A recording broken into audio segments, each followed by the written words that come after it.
नमस्कार। मैं हूं महेंद्र सिंह और आप देख रहे हैं कैपिटल हेडलाइंस।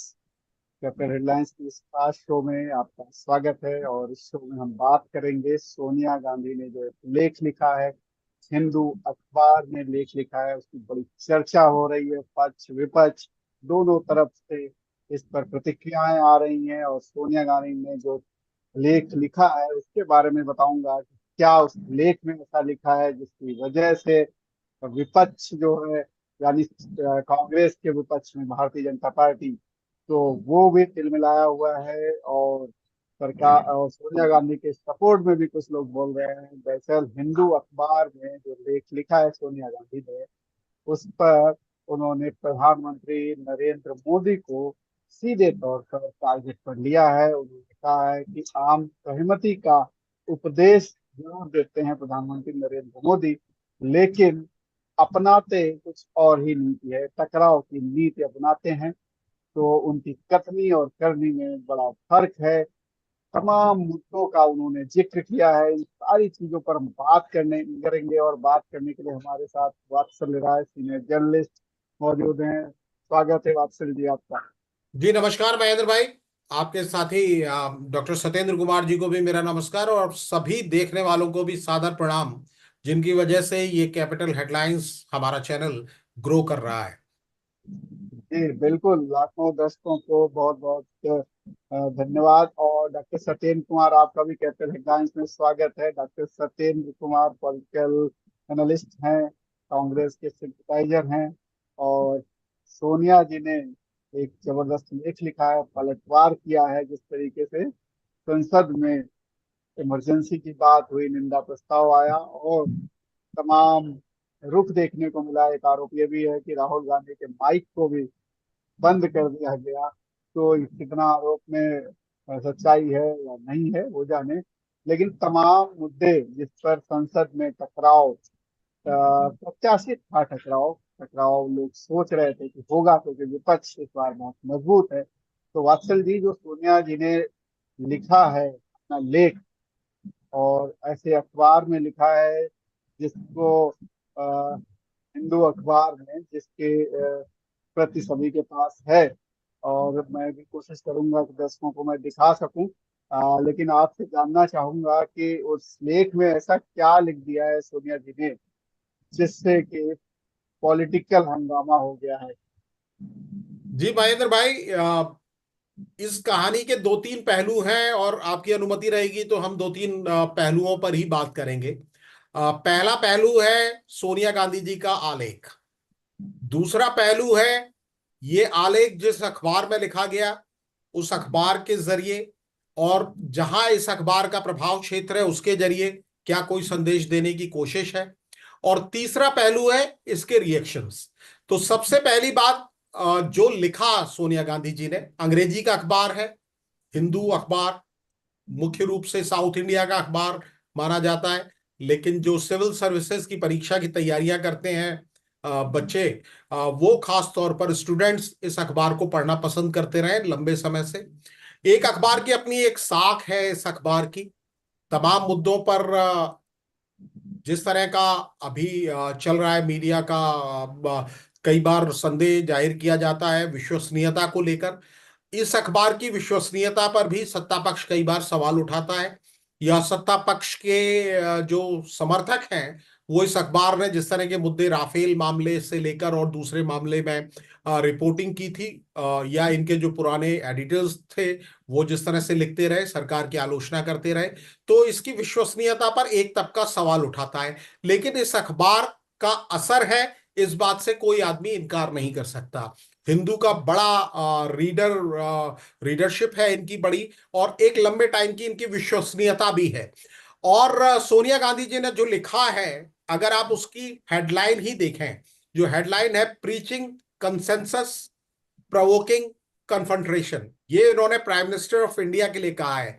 भारत के प्रधानमंत्री के लिए इन्होंने कहने की कोशिश की है। यानी वो सहमति बनाने की बात करते हैं, लेकिन टकराव को बढ़ावा देते हैं। ये सोनिया गांधी जी का आरोप है। और इस आर्टिकल में इन्होंने कई चीजों की बात की है। चुनाव नतीजे जो आए हैं उनकी बात की है। इमरजेंसी का जो मुद्दा उठाया गया पार्लियामेंट में और चेयर ने जिस तरह से उसकी बात की, उस पर भी इन्होंने अपना पक्ष रखा है। इसके अलावा इन्होंने बात की है नीट को लेकर जो विवाद चल रहा है, लोकसभा स्पीकर के चयन को लेकर किस तरह का गतिरोध बना, उस पर भी इन्होंने बात की है, और आगे क्या हो सकता है इसकी इन्होंने बात की है। तो सारे बिल्कुल जी। मुद्दों को और जो वो जो आपने जिस लेख का जिक्र किया, वो स्क्रीन पर दर्शकों को मैं बस बताने के लिए आपको रोका कि दर्शकों को वो स्क्रीन पर मैं दिखा रहा हूँ। जिस लेख की आप चर्चा कर रहे हैं वो स्क्रीन पर है लेख। दर्शक उसे देख सकते हैं जी। आप कंटिन्यू। हेडलाइन तो मैंने इसकी पढ़ दी थी, और उसके बाद जो आप दिखा रहे हैं समरी में जो लिखा हुआ है, जो जीस्ट है, और उसमें यह है, there is no evidence that the prime minister has come to terms with the electoral outcome और has reflected on the message sent to him by voters. यानी उनका यह कहना है कि जो वोटर्स ने प्रधानमंत्री नरेंद्र मोदी को नतीजों के जरिए बताया है, उसको वो समझने का प्रयास नहीं कर रहे हैं। और सोनिया गांधी ने साफ तौर पर लिखा है कि 4 जून को जब नतीजे आए और लोगों को ये मिला, तो ये एक सिग्नल था, personal political and moral defeat of A prime minister. एक ऐसे प्रधानमंत्री की निजी, राजनीतिक और नैतिक हार थी, who has awarded himself a divine status during the campaign, जिन्होंने चुनाव प्रचार के दौरान अपने आप को दैवीय दर्जा दे दिया था। यानी वो आप जिस प्रधानमंत्री के बयान का कई बार जिक्र कर चुके हैं, एक इंटरव्यू के दौरान उन्होंने कहा भी था, और आज मैं नहीं समझता कि उसको दोहराने की आवश्यकता है, लेकिन प्रधानमंत्री ने जो कहा था अपने लिए, कि कई बार मुझे लगता है तो उस बात को उन्होंने दोहराया है इसमें। और इसके बाद इन्होंने बताया है कि प्राइम मिनिस्टर जो है इस वर्डिक्ट के बाद, यानी इन चुनाव नतीजों के बाद, मैं अपने दर्शकों को, देखने वालों को याद दिलाना चाहूंगा कि प्रधानमंत्री नरेंद्र मोदी जब चुनाव में गए थे, तो उन्होंने एनडीए के लिए अब की बार 400 पार का नारा दिया था, और बीजेपी के लिए 370 सीटों का लक्ष्य तय किया था। लेकिन जब चुनाव नतीजे आए तो 240 सीटें भारतीय जनता पार्टी को मिली और 294 सीटें एनडीए को मिली। एनडीए के पास स्पष्ट बहुमत था, और वो सत्ता में वापसी उन्होंने की। और भारतीय जनता पार्टी ने इसको कहा कि तीसरी बार लगातार सत्ता में वापसी करना एक बड़ी बात है। और सोनिया गांधी जी के आर्टिकल के बाद जो प्रतिक्रिया आ रही है, तो जिस तरह से उन्होंने प्राइम मिनिस्टर के लिए इसको मॉरल पॉलिटिकल डिफीट बताया है, उस पर उनका ये कहना है कि कांग्रेस को तो 3 इलेक्शन, यानी 14, 19 और 24 में मिलाकर जितनी सीटें मिली, इस बार कांग्रेस ने 99 सीटें जीती हैं। पप्पू यादव की सीट को मिला दिया जाए तो फिगर 100 हो सकता है मैजिकल, लेकिन पप्पू यादव निर्दलीय जीते। लेकिन वो तीनों इलेक्शन मिलाकर बीजेपी को इस बार जो 240 सीटें मिली हैं, उससे ज्यादा है। मैं याद दिला दूं कि 2014 में कांग्रेस को 44 और 2019 में 52 सीटें मिली थी। इस बार 99 सीटें हासिल की है कांग्रेस पार्टी ने। सोनिया गांधी कहती है कि ये the prime minister continues as if nothing has change. इस चुनाव नतीजे के बाद भी प्रधानमंत्री इस तरह से दिखाने का प्रयास कर रहे हैं जैसे कुछ नहीं बदला है। He preaches the value of consensus. वो सहमति बनाने की बात करते हैं, उसके बारे में वो प्रवचन देते हैं, but continues to value confrontation. लेकिन वो टकराव को ही बढ़ावा देते हैं। और ये इन्होंने, सोनिया गांधी ने एक सीधा आरोप लगाया है। और महेंद्र भाई, मैं यहाँ ये भी कहना चाहूंगा, आगे इन्होंने और क्या लिखा है वो मैं बताऊंगा, लेकिन ये मैं कहना चाहता हूं कि ये क्लियर था कि ये चीजें आने जा रही हैं, क्योंकि नंबर्स जो है, कांग्रेस के नंबर और बीजेपी के नंबर में बहुत फर्क है, बहुत बड़ा डिफरेंस है। लेकिन जिस तरह से एनडीए बनाकर बीजेपी चुनाव मैदान में उतरी थी, और उसका नंबर है 294, और जो कांग्रेस जिस इंडिया अलायंस का पार्ट है और सबसे बड़ा दल है 99 सीटों के साथ, उनका नंबर है 234। यानी दोनों के बीच गैप, जब आप दोनों गठबंधनों को मिला देते हैं, तो गैप घटकर सिर्फ 60 सीटों का रह जाता है। और जिसमें दो बड़े जो घटक दल भारतीय जनता पार्टी के साथ हैं, विपक्ष लगातार उनकी विश्वसनीयता पर सवाल उठाता है, जिसमें एक जेडीयू है। 2 दिन पहले हमने एक चर्चा भी की थी, बीजेपी के एक नेता ने सीधे तौर पर जेडीयू पे हमला किया था, प्रहार किया था। बिहार से वो आते हैं और जेडीयू का प्रभाव क्षेत्र भी बिहार है। इसी तरह दूसरी पार्टी टीडीपी है, जो 2018 में एनडीए को छोड़कर वापस चली गई थी, और इस बार चुनाव के ठीक पहले वो दोबारा एनडीए का हिस्सा बनी है। हालांकि दोनों पार्टियां साथ है, प्रधानमंत्री नरेंद्र मोदी को समर्थन दे रही हैं, लेकिन उनकी विश्वसनीयता पर हर तरफ से सवाल उठाए जाते हैं। इसके बाद जिस तरीके से पार्लियामेंट के अंदर इमरजेंसी का मुद्दा उठाया गया था, उस पर भी सोनिया गांधी ने बात की है और हैरानी जाहिर की है, और ये भी कहा है कि लोकसभा स्पीकर ने इस पर बात की, उन्होंने इस पर हैरानी जाहिर की है। और हम्म। उन्होंने ये कहा कि जो इमरजेंसी में 50 साल पहले हुआ 1977 में, जनता ने वोट के जरिए उसका जवाब दे दिया था। और उन्होंने ये भी याद दिलाया कि 3 साल बाद कांग्रेस पार्टी एक बड़ी मेजोरिटी के साथ, इतनी बड़ी मेजोरिटी के साथ वापस लौटी, जो आज तक प्रधानमंत्री नरेंद्र मोदी को नहीं मिली है। उन्होंने लिखा है कि it is a fact of history that in March 1977 the people of our country gave the verdict on the emergency, which was accepted, and the less than 3 years after later, the party that was humbled in March 1977 was returned to power with a majority never achieved by Mr. Modi, and his party is also very much part of that history. तो वही जो मैंने अभी आपको बताया कि उन्होंने clear कहा कि उस तरह की मेजोरिटी के साथ कांग्रेस पार्टी लौटी, और उनका कहने का आशय एक तरीके से ये है कि वो मुद्दा गर्त में जा चुका है, पीछे जा चुका है, इतिहास का हिस्सा है, और 50 साल बाद उस पर इस तरह से चर्चा करने की जरूरत नहीं थी। और इसके अलावा इन्होंने और तमाम मुद्दों को उठाया है। उन्होंने बताया है कि किस तरह से 146 एमपीज को सस्पेंड कर दिया गया था पार्लियामेंट से, ये मुद्दा भी उठाया है। ये पिछली लोकसभा की वो बात कर रही थी। और इसके अलावा नीट स्कैंडल की उन्होंने बात की है, आरोप लगाया है उस तरीके से जो उसमें दिक्कतें चल रही हैं। इसके अलावा मैंने जैसा आपको बताया कि जो स्पीकर के इलेक्शन को लेकर बात थी, उस पर भी इन्होंने चर्चा की है। और ये निश्चित तौर पर महेंद्र भाई, ये होना था, ये आना था, इस तरह की बात आनी थी। क्योंकि जिस तरह से प्राइम मिनिस्टर कहते हैं कि खान गैंग या मीडिया के एक तबके की जो बात करते हैं, जो उनको लगता है कि उनकी बात को गलत तरीके से या तोड़ मरोड़ के पेश करता है, तो इसी तरह कांग्रेस के या कांग्रेस के सिंपैथाइजर्स के या कांग्रेस के सपोर्टर्स ने मीडिया के एक वर्ग का नाम गोदी मीडिया रख दिया है, और वो लगातार इस चीज को कहते हैं। जब उनकी बात प्रॉपर तरीके से नहीं आ पाती है, और सोनिया गांधी जब बोलती हैं, क्योंकि यूपीए की चेयरपर्सन रही हैं, और 2004 में जिस समय लोगों ने वोट आउट किया था एनडीए को, हालांकि फुल मेजॉरिटी कांग्रेस को भी नहीं मिली थी, लेकिन एक यूपीए बना था, और उस समय सबसे बड़ी पार्टी होने के नाते कांग्रेस पार्टी के दावेदारी बनती थी सोनिया गांधी की, जो कि उस समय प्रेसिडेंट थी कांग्रेस की, प्राइम मिनिस्टर की कुर्सी के लिए। तब भारतीय जनता पार्टी के कई नेताओं ने, जिसमें दिवंगत हो चुकी सुषमा स्वराज जी भी हैं, जिन्होंने कहा था कि वो सर मुड़ा लेंगी, और दूसरे नेताओं ने विरोध किया था कि ये अगर प्राइम मिनिस्टर सोनिया गांधी बनती हैं। विदेशी मूल का उस समय मुद्दा उठा था, लेकिन उस चुनाव में कांग्रेस के मुताबिक वोटर्स ने वो मुद्दा खारिज कर दिया था, और सोनिया गांधी ने उस समय जब उनके पास प्राइम मिनिस्टर बनने का मौका था, तब उन्होंने कुर्सी को छोड़ा था, और काफी बड़े तबके ने उसे सोनिया गांधी का त्याग बताया था। उसके बाद जब 10 साल यूपीए की सरकार चली, यूपीए की चेयरपर्सन रही सोनिया गांधी, आज वो कांग्रेस पार्लियामेंट्री पार्टी की चेयरपर्सन है, और जब भी वो कुछ कहती हैं, बोलती हैं या लिखती हैं, तो उसे सुना जाता है। अभी हमने पार्लियामेंट में देखा कि जैसे ही पार्लियामेंट का ये सेशन, जो ऑनगोइंग सेशन है, शुरू हुआ था, तो अपोजिशन के तमाम लीडर्स सदन में जाने के पहले संविधान लेकर विरोध प्रदर्शन कर रहे थे। सोनिया गांधी उसको लीड कर रही थी, उसकी अगुवाई कर रही थी। तो वो इस तरह से दिखाना चाह रही है कि जिस तरह के इस बार नंबर्स बीजेपी के पास उस तरह के नहीं है जो कि 14 में रहे और 19 में रहे, तो वो नंबर्स नहीं है, और अपोजिशन के नंबर्स बढ़े हैं।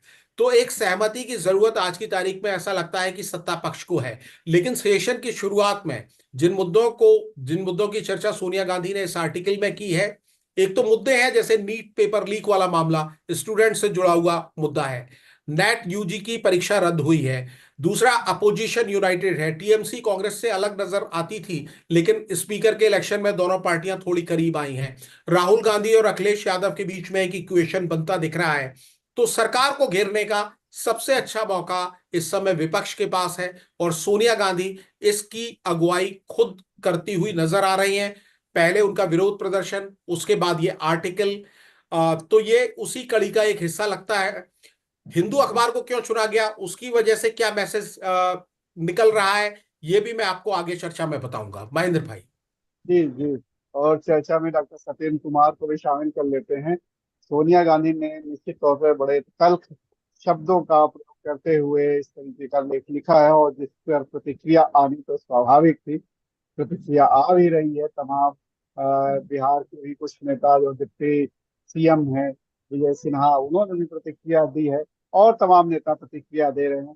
सोनिया गांधी ने साफ लिखा है कि 1977 में जो इमरजेंसी लगी, निश्चित तौर पर वो एक जो निर्णय था वो गलत था, लेकिन उसके बाद पार्टी को दोबारा जब वापसी की पार्टी ने, तो वही पार्टी थी, और उसी पार्टी को जनता ने पूरा भरोसा किया उस पर। और उन्होंने उसको बताया कि पार्टी ने जब वापसी की तो बहुमत के साथ, प्रचंड बहुमत के साथ वापसी की, और इंदिरा गांधी फिर प्राइम मिनिस्टर बनी।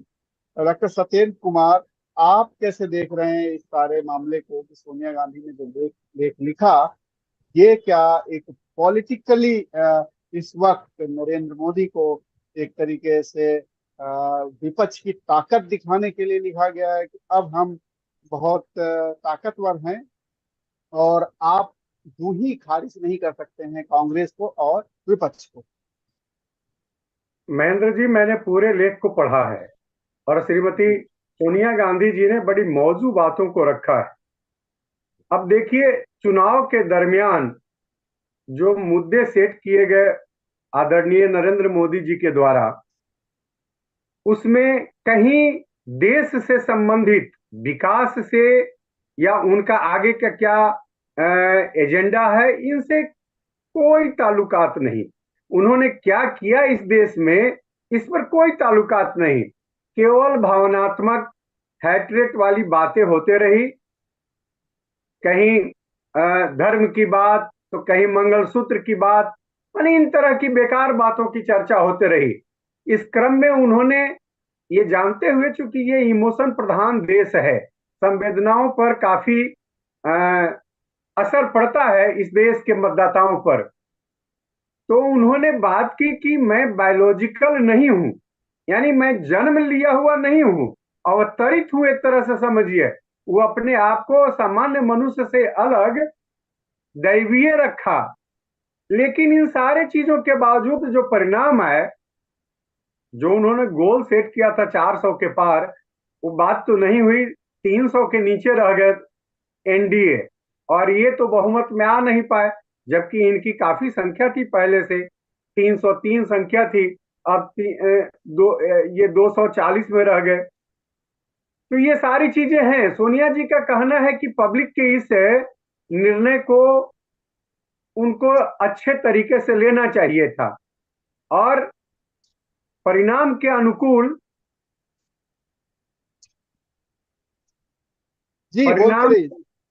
परिणाम के अनुकूल उनको बिहेव करना चाहिए आगे चल करके, अगले जो 5 वर्षों तक है पार्लियामेंट में और पार्लियामेंट के बाहर भी। क्योंकि पूर्ण बहुमत नहीं है, तो ये मानना चाहिए कि पब्लिक जैसे हम कह रहे थे वैसे एक्सेप्ट नहीं किए, बल्कि हमें सचेत किए कि नहीं, आप धरातल पे रहें, इधर उधर की बातें न करें।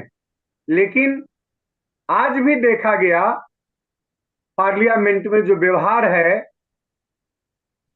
स्पीकर के चुनाव में, चुनाव के बाद जो संबोधन हो रहे थे, यहां तक कि स्पीकर, जो माना जाता है कि स्पीकर को निष्पक्ष होना चाहिए, वो जिस दिन तक चुनाव लड़ते हैं उसी दिन तक किसी पार्टी के रहते हैं। जब स्पीकर चुन लिए जाते हैं तो वो सबके हो जाते हैं, किसी एक पार्टी के नहीं रहते हैं।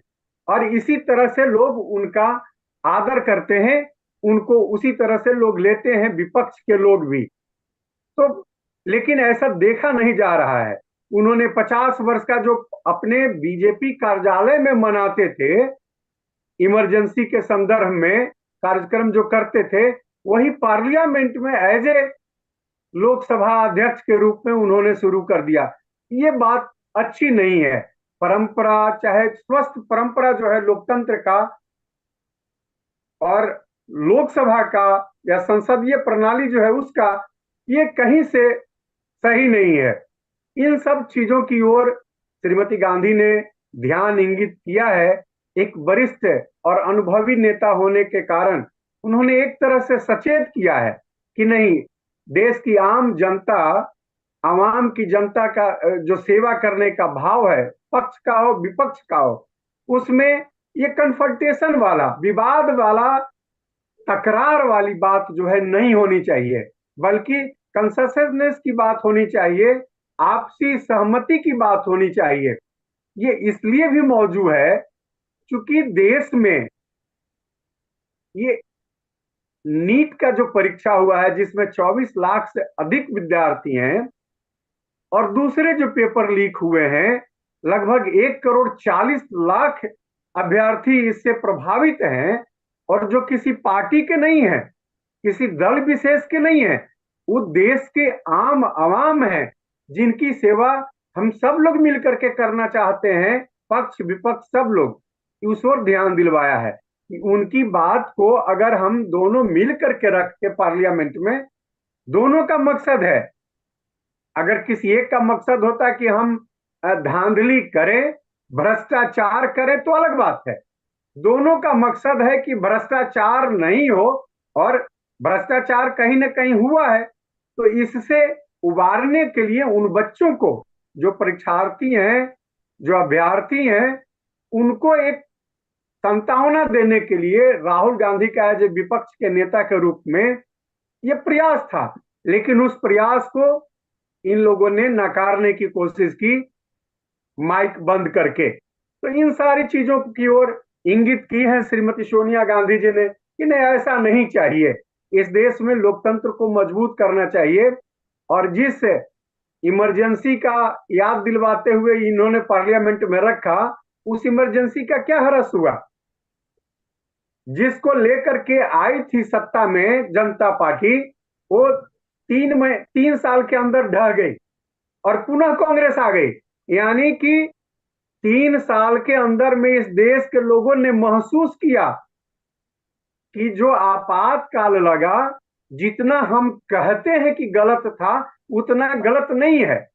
और सचमुच में मैं भी जब एनालिसिस करता हूं उस 19 महीने का, उस आपातकाल के 19 महीने का, महेंद्र जी अगर हम एनालिसिस करें तो पहले का जो 12 महीना है वो गोल्डन पीरियड कहा जा सकता है। देश में किसी तरह का भ्रष्टाचार नहीं हुआ, सारे काम स्मूथली हो रहे थे, देश में सारे ऑफिस पटरी पर चल रहे थे, भ्रष्टाचार मुक्त, समय पर सब लोग आते थे, काम कहीं कोई रुक नहीं रहा था, और बहुत बढ़िया काम हुआ 1 साल तक। अगले 7 महीने तक ज्यादती की बात की जाती है। 12 महीने के बाद अगला जो इमरजेंसी में 7 महीना था, जिसमें कहा जाता है कि संजय गांधी जी का प्रभाव रहा और उससे लोगों को तकलीफें हुई, ये बात सही है, वो कहीं कलंकित करने वाला था। लेकिन 12 महीना तो इस देश के लिए बहुत ही बढ़िया था। और आज भी जो उस सब जमाने के जानकार हैं कहते हैं कि आज अगर वैसा काल हो तो ज्यादा अच्छा रहेगा। हालांकि बाद में किसी जी ने हिम्मत, महेंद्र जी, मैं माफी चाहूंगा, ये इमरजेंसी को महिमा मंडन कर रहे हैं डॉक्टर सत्येंद्र। जहां लोकतांत्रिक अधिकार सस्पेंड हो, जहां बोलने के अधिकार सस्पेंड हो, जहां प्रेस पर सेंसरशिप हो, उसे आप गोल्डन पीरियड आखिर क्या कैसे सकते हैं? आप समझिए कि हिंदुस्तान का जो डीएनए है वो लोकतांत्रिक है। हम बहता पानी पीने वाले मर जाएंगे भूखे प्यासे, कहीं भली है कटुक निबौरी कनक कटोरी की मैदा से। अगर वो गोल्डन पीरियड था, वो कनक था, वो सोना था, तो भी उसका महिमा मंडन डॉक्टर सत्येंद्र मुझे लगता है कैपिटल हेडलाइंस के मंच पे आप ना करें। सोनिया गांधी जी भी नहीं कर रही हैं, इस आलेख में भी उन्होंने नहीं किया है, और उन्होंने माना है कि पब्लिक ने उनको किनारे कर दिया था। तो ठीक है, आपकी बात अपनी जगह तर्कपूर्ण हो सकती है, लेकिन मैंने जहां लोकतांत्रिक अधिकारों को सस्पेंड किया गया, जहां प्रेस पर सेंसरशिप लगा दी गई, जहां लोगों को काले कानूनों के तहत जेल में भेजा गया, कम से कम उसके बारे में कांग्रेस भी उसको डिफेंड नहीं कर रही है, वो मैं स्पीकर के उठाने पर कर रही है। जी। 2 पार्ट में, पहले जो नहीं, वो सुधारात्मक कोई भी काम। पार्ट हो, आप अगर अपनी केवल कुर्सी बचाने के लिए अगर आप इमरजेंसी लगाते हैं, लोकतांत्रिक अधिकारों को सस्पेंड कर देते हैं, जेपी जैसे लोकनायक जिन्हें कहा गया, उनके जैसे नेताओं को जेल में डाल देते हैं, उनकी किडनी खराब हो गई, वो दौर एक अलग दौर था, वो एक काला अध्याय अगर उसको बहुत सारे लोग कहते हैं, तो निश्चित तौर पर लोकतंत्र के लिए वो एक धब्बा है, और इस धब्बे का बचाव कांग्रेस पार्टी भी नहीं कर सकती है। डॉक्टर सत्येंद्र, जेपी जी ने कहा था फौज को कि तख्ता पलट होनी चाहिए, किन वो परिस्थितियों में उस बहस में हम नहीं पड़ेंगे, आज हमारा आलेख पर चर्चा है, मैं आपको निवेदन करूंगा कि हम लोग आलेख पर रुकें। उसी संदर्भ में कह रहे हैं। और आज की हालात इमरजेंसी से कहीं बदतर है, कहीं मीडिया स्वतंत्र नहीं है पिछले कई वर्षों से। अभी वर्तमान सरकार में सबसे ज्यादा 146 सांसदों को जो बाहर निकाला गया, जो देश की आवाज बन करके गए थे उस संसद में, और उसके उसके आड़ में उनको 146 को बाहर निकाल करके और क्रिमिनल लॉ में अमेंडमेंट किया गया बगैर लोगों का जाने हुए, ये विचार, और जबरदस्ती अमेंडमेंट किया गया जो 1 जुलाई से लागू भी होगा इस देश में। उसके क्या असर होंगे वो बाद के पता चलेंगे। तो इमरजेंसी से आज के डेट में कहीं ज्यादा प्रतिबंध लगे हुए हैं। कितने लोग प्रेस छोड़ करके चले गए, प्रेस पर अंकुश तो इस तरह से है, कितने लोगों को छोड़ करके चला गया, बात अपनी रख नहीं सकते हैं, लिख करके कहीं से आएगा वही बात रखेंगे, नहीं तो चलाएंगे नहीं, खबरों को चला नहीं सकते हैं। आपकी तो भलमानसा है कि सारे चीजों को रख रहे हैं, सारे चीजों को, सारे एस्पेक्ट को रख रहे हैं, लेकिन यह कितने मीडिया वाले हैं जो रख नहीं सकते हैं सरकार के अगेंस्ट में एक बात भी। ये हालात आज बनी हुई है। तो मैडम सोनिया जी ने ये कहा कि उसकी गलतियां थी जिसका भुगतान हुआ, लेकिन देखिए पब्लिक इस देश की 3 साल के अंदर जितना बड़ा पनिशमेंट मिला था उसको छोड़ दिया, पनिशमेंट को खत्म कर दिया कि नहीं इससे ज्यादा नहीं। और देखिए उसका अच्छा भी बात है कि जो भी परिस्थिति आया हो आज के डेट में कोई इमरजेंसी लागू करने की बात नहीं करता है, घोषित रूप से, वैधानिक रूप से, अघोषित रूप से तो चल रहा है। तो मैडम सोनिया जी ने ये याद दिलवाने की कोशिश की है इस लेख के माध्यम से कि अगर हम दोनों पक्ष मिल करके और ऐसा करें जिससे लोकतंत्र मजबूत हो, लोगों की समस्याओं का समाधान हो, पार्लियामेंट का इसके लिए सदुपयोग किया जाए, न कि आवाज दबाने के लिए और अपनी सिर्फ बात रखने के लिए। तो ये एक बहुत बढ़िया, हम मेरे ख्याल से इस लेख का परिकर्षण पड़ेगा, प्रभाव पड़ेगा में। डॉक्टर सत्येंद्र, एक सवाल ये है कि क्या सोनिया जी, मैडम सोनिया जी, सारा जो विपक्ष है जिसका एक गठबंधन जो इंडिया ब्लॉक है, क्या उसका एक तरीके से ये भी दिखाने की कोशिश है कि देखिए नेतृत्व करती हुई दिख रही हैं वो, और तमाम अपने दलों को एकजुट रखने की भी एक कोशिश है कि क्योंकि बहुत अभी कुछ समय पहले तक वो सक्रियता इतनी नहीं थी सोनिया जी की, लेकिन इस लेख में एक बार साबित किया कि वो सक्रिय रहना चाह रही हैं और एकजुट भी रहना रखना चाह रही हैं पूरे विपक्ष को अपने साथ। क्योंकि जिस तरीके से कई बार अभी भी उम्मीद इंडिया ब्लॉक ने छोड़ी नहीं है कि जो एनडीए गठबंधन है मौजूदा, उसमें कुछ टूट फूट हो सकती है, या फिर इंडिया ब्लॉक में भी कुछ टूट फूट हो सकती है। तो ये सारी कवायद की, क्योंकि सोनिया जी पहले भी यूपीए सरकार चला चुकी हैं, उनके पास अनुभव है, उनकी एक अपनी उनका एक अपना कद है, सारे जो विपक्ष के नेता हैं वो उनकी बात को सुनते हैं, उनको उस तरीके से रिस्पेक्ट देते हैं। जितनी रिस्पेक्ट राहुल गांधी को, या राहुल गांधी उस तरीके से गठबंधन के लिए मिसफिट साबित होते हैं, तो क्या सोनिया जी इसी वजह से फिर दोबारा से एक तरीके से सेंटर स्टेज में आ रही हैं? देखिए दो बातें हैं, एक तो इंडिया गठबंधन ब्लॉक जो है, इंडिया ब्लॉक, ये काफी यूनाइटेड है, मजबूती से साथ में खड़ी है, और सोनिया गांधी कांग्रेस पार्लियामेंट्री बोर्ड की चेयरमैन है। इस नाते राहुल जी जहां लोकसभा में विपक्ष के नेता हैं, खड़गे साहब जहां राज्यसभा में विपक्ष के नेता हैं, वहीं दोनों का जो ज्वाइंट है लोकसभा और राज्यसभा का, उस पार्लियामेंट्री बोर्ड की चेयरमैन है सोनिया जी। तो एक बनता भी है दायित्व एज ए अध्यक्ष, और अनुभव भी है। चलाने का अनुभव भी है, तो इस नाते भी अगर लिखती है तो गलत तो नहीं है। जी बिल्कुल नहीं, नहीं लिखना गलत नहीं है, बिल्कुल लिखने के मायने क्या है इस पे चर्चा है। लिखना तो मायने लोकतंत्र है। मायने मतलब मायने वो और मायने आप बता चुके हैं, बड़े अच्छे से आपने उसका एनालिसिस मायने किया यही होगा। है महेंद्र जी जी कि सरकार कन्फर्टेशन न करके कंसेशनस बना करके चले, और विपक्ष इसके लिए तैयार है सब तरह से कि हम आपसे सहमति बना करके देश के फायदे के लिए जो काम होगा उसमें चलेंगे। सरकार ही क्या ऐसी जो कि मिलजुल के चले। सरकारों तक का काम है कि विपक्ष की राजनीति को भी हड़प लेना। और कुछ समय तो बिल्कुल कांग्रेस मुक्त देश की भी बात हो रही थी। तो आप उम्मीद अगर लगा के बैठे हुए हैं मौजूदा सरकार से कि वो कंसंट्रेशन ना ही करेंगे, तो ये तो उम्मीद आपकी बेबुनियाद है। इस पे उम्मीद करने की जरूरत नहीं है इस नहीं, तरीके की। वात्सल जी कांग्रेस आएंगे आपके कांग्रेस पास।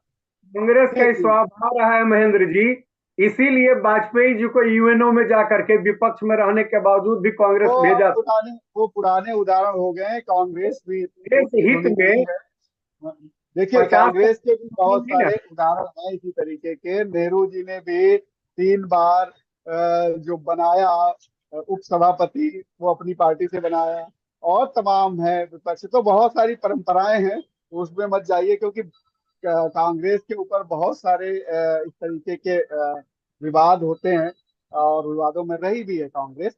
लेकिन मेरा सवाल वात्सल जी से है कि वात्सल जी, सोनिया जी ने जिस तरीके से लेख लिख के, क्या ये दिखाने की भी कोशिश है कि जो भी मैं सत्येंद्र जी से पूछ रहा था सवाल, कि अब सेंटर स्टेज उनके इर्द गिर्द रहेगी चीजें, अब वो सेंटर स्टेज में है। अब वो उनके इर्द गिर्द सियासत होगी। सोनिया गांधी नेतृत्व कर रही हैं। क्योंकि राहुल जी पर अभी भी संशय की स्थिति है कि वो सारे गठबंधन को संभाल के आगे नेतृत्व कर सकते हैं क्या।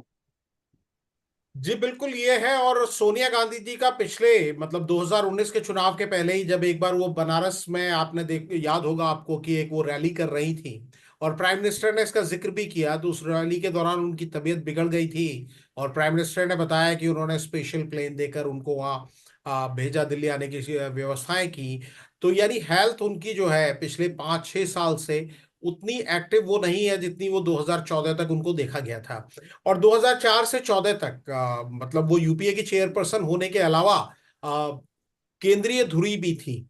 और राहुल गांधी भी 2004 में ही राजनीति में दाखिल हुए, 2009 में दोबारा चुने गए पार्लियामेंट के लिए, 2014 में तीसरी बार, और 2019 में वायनाड उनको जाना पड़ा क्योंकि अमेठी से चुनाव हार गए थे।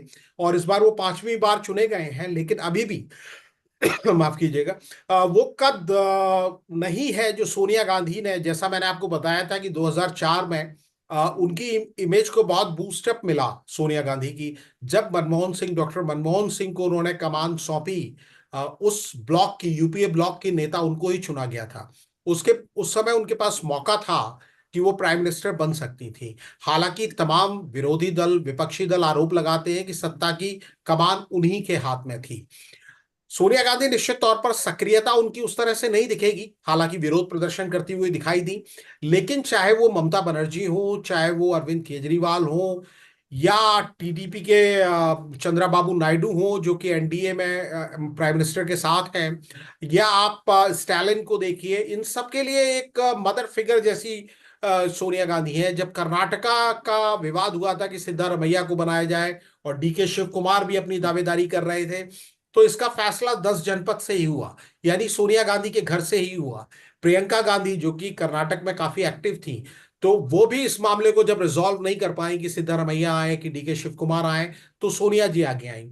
एक दौर था जैसे चिराग पासवान आज खुद को हनुमान बताते हैं प्राइम मिनिस्टर का, इसी तरह जब 2004 में अलायंस बनाने की शुरुआत सोनिया गांधी ने की थी, तो 12 जनपद में या 11 जनपद में रामविलास पासवान रहा करते थे। वो 10 जनपद से निकली, पैदल चलते हुए उनके पास पहुंच गई और उनको ऑफर किया और वो गठबंधन बनने की एक शुरुआत हुई। ये एक ऐसी कहानी है जिसे अमूमन हर कोई जानता है पूरे हिंदुस्तान के अंदर कि आखिर यूपीए का फॉर्मेशन कैसे हुआ, क्योंकि कांग्रेस उससे पहले लगातार सत्ता से बाहर थी। 97 के बाद से बल्कि 96 में जब चुनाव पीवी नरसिम्हा राव हारे, तब से वो बाहर थी। और इस आर्टिकल में उन्होंने तमाम आलोचना की, मणिपुर का मुद्दा भी उठाया, स्पीकर के इलेक्शन की बात की कि आखिर कैंडिडेट क्यों खड़ा करना पड़ा, और डिप्टी स्पीकर का जिस तरह से अपोजिशन ने क्लेम किया था वो उन्होंने कहा। लेकिन आखिर में एक जो सीजन पॉलिटिशियन की तरह उन्होंने आखिरी में अपने आर्टिकल के ये भी लिखा कि the opposition will reflect India's voice, Bharat की आवाज को रिफ्लेक्ट करेगा। और इस सब हेडिंग के अंदर सोनिया गांधी लिखती हैं, the India bloc parties have made it clear that they do not seek confrontation attitude, मतलब टकराव का एटीट्यूड लेकर नहीं चलना चाहती हैं इंडिया ब्लॉक की parties. The leader of the opposition Rahul Gandhi has offered cooperation, Rahul Gandhi जो लोकसभा में लीडर ऑफ अपोजिशन चुने गए हैं, उन्होंने कॉपरेशन की बात की है। और फिर ये लिखती हैं, इट इज आवर होप, ये हमारी उम्मीद है, that the prime minister and his government will respond positively. तो जो 21वीं सदी की बात की जाती है, जहां भारत को विश्व गुरु बनाने की बात की जाती है, तो वहां एक पॉजिटिव एटीट्यूड चाहिए। और उन्होंने आखिर में एक ये संकेत दिया है कि अगर सरकार पॉजिटिव अप्रोच के साथ आती है, क्योंकि ये सेशन भी लंबा चलना है, इसमें बजट आना है, सरकार के लिए एक तो नंबर्स बनाए रखना भी चुनौती है, उससे बड़ी चुनौती एक अच्छा बजट पेश करना है। जिन बड़े फैसलों के वादे करते हुए प्राइम मिनिस्टर चुनाव में गए थे, भले ही सीटें घटी हैं, लेकिन उनको वो भी दिखाना है कि वो बड़े फैसले आज भी ले सकते हैं। तो इसके लिए आपको अपोजिशन की जरूरत होगी, और सोनिया गांधी उसमें की फैक्टर होंगी। इसके अलावा मैं एक और आपसे बात कहना चाहूंगा, इस अखबार के चुनाव की भी मैं बात करना चाहूंगा। कांग्रेस पार्टी को जो मेजोरिटी ऑफ द सीट्स मिली है, वो साउथ इंडिया में काफी सीटें उनको मिली हैं। आंध्र प्रदेश को छोड़ दिया जाए तो बाकी राज्यों में उनका प्रदर्शन इंप्रूव हुआ है। तमिलनाडु में उनको 9 सीट मिली है, 39 वहां टोटल सीट है, बाकी डीएमके ने सीटें जीती हैं। इसी तरह कर्नाटक में भी उनको 9 सीटें मिली हैं। और केरल में अगर आप चले जाते हैं तो उनके गठबंधन को 2 सीटें छोड़कर सारी सीटें मिली हैं। साउथ इंडिया में बड़ा अच्छा असर है हिंदू अखबार का भी, कांग्रेस पार्टी ने भी अच्छा प्रदर्शन किया है, और वायनाड से चुनाव लड़ने जा रही हैं प्रियंका गांधी। इसके अलावा लगातार पिछले 3 साल से हम बीजेपी का भी मिशन साउथ सुन रहे थे। बीजेपी तमिलनाडु में कोई सीट नहीं जीत सकी, लेकिन एनडीए की पार्टियां 12 सीटों पर तमिलनाडु में दूसरे नंबर पर रही हैं। केरल में भी शशि थरूर जैसे दिग्गज नेता कांग्रेस के सिर्फ 20,000 वोटों से चुनाव जीत पाए हैं। केरल में इस बार बीजेपी ने एक सीट जीतने में, गोपी सुरेश ने वो सीट जीती है, वहां कामयाबी हासिल की है। तो कांग्रेस की नजर अपने गढ़ को बचाए रखने पर भी है। उत्तर भारत में कांग्रेस का उस तरह से प्रसार और फैलाव नहीं हो पाया। दिल्ली जो उनका गढ़ था, पंजाब उनका गढ़ था, हरियाणा में उन्होंने थोड़ा सा रिकवर किया है, लेकिन बाकी जगह भी स्थिति डवाडोल वाली है। उत्तर प्रदेश में वो अखिलेश यादव के सहारे हैं, बिहार में वो लालू यादव के सहारे हैं, उड़ीसा में उनके पैर उखड़ चुके हैं, बंगाल में कांग्रेस साफ है, हिमाचल प्रदेश में भी उनको कोई मतलब उनकी सरकार है, राज्य सरकार, बावजूद इसके उनकी कोई पोजीशनिंग नहीं हुई है। गुजरात में वो सिर्फ एक सीट जीत पाए हैं। कांग्रेस ने मध्य प्रदेश में जो उनका सबसे मजबूत गढ़ था, कमलनाथ के बेटे जहां से चुनाव जीते थे, वो छिंदवाड़ा भी कांग्रेस ने इस बार गंवा दिया है। तो इस आर्टिकल का टाइमिंग, आर्टिकल क्यों हिंदू अखबार में लिखा गया, इसके साथ अपोजिशन यूनिटी को जोड़ने की कोशिश और संदेश देने की एक कोशिश, ये सोनिया गांधी ने किया है। चर्चा इस पर शुरू हो गई है, बीजेपी के बहुत बड़े नेताओं ने रिएक्शन नहीं दिए हैं, लेकिन जैसे आपने बिहार के डिप्टी सीएम का जिक्र किया, बीजेपी के प्रवक्ता और तमाम लोग इसको बोल रहे हैं।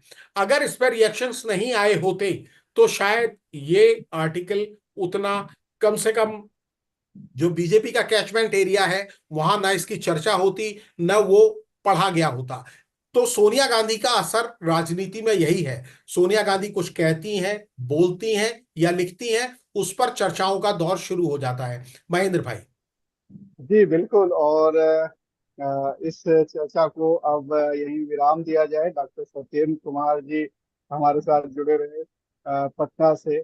और डॉक्टर सत्येंद्र कुमार एडवोकेट भी हैं, और एडवोकेट होने के बावजूद इमरजेंसी का गुणगान कर रहे थे, तो थोड़ा ठीक नहीं है, क्योंकि फंडामेंटल राइट्स खत्म करके राजतंत्र लागू कर दिया जाए तो वो भी अच्छी बात नहीं है। मेन बात ये अट्रोसिटीज तो बात की बात है, लेकिन फंडामेंटल राइट्स बहुत जरूरी हैं। और आप एडवोकेट हैं, आपको तो मालूम है, संविधान भी आप जानते हैं, नियम कानून भी जानते हैं। और तो इस चर्चा को यहीं विराम दिया जाता है। तो वात्सल जी आपका भी बहुत बहुत शुक्रिया। डॉक्टर सत्येंद्र कुमार आपका भी बहुत बहुत जी शुक्रिया बहुत कहते आभार हैं। महेंद्र भाई। और अपने दर्शकों से कहेंगे कि आप अपनी प्रतिक्रिया दीजिए, क्या कुछ आप सोचते हैं कमेंट करके हमें जरूर बताइए।